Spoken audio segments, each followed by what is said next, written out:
ભાજપે વધુ એક તાલુકા પંચાયત કબજે કરી। વિછિયા તાલુકા પંચાયત પર ભાજપનો ભગવો લહેરાયો। કોંગ્રેસમાંથી બળવો કરી 8 સભ્યોએ ટેકો આપ્યો હતો।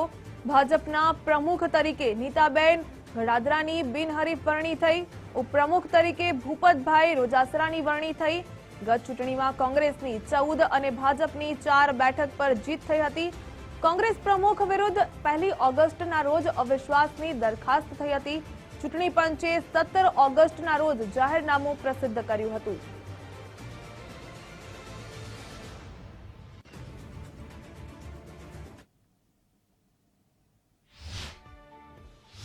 આ ચૂંટણીમાં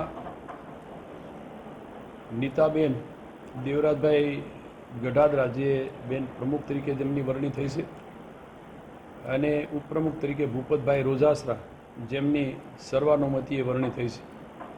કુલ 18 સભ્યો આ તાલુકા પંચાયતમાં છે। એ પૈકીના 8 સભ્યો છે એ કોંગ્રેસમાંથી આ બંનેના સમર્થનમાં આવતા, એટલે કુલ 12 સભ્યો પૈકીના 4 કોંગ્રેસના હતા અરે ભાજપના હતા અને 8 કોંગ્રેસમાંથી આવ્યા, એટલે કુલ 12 સભ્યોએ આજે અહીંયા હાજર રહી અને સર્વાનુમતિએ આજે એની બંનેની પ્રમુખ અને ઉપપ્રમુખની વરણી કરેલ છે।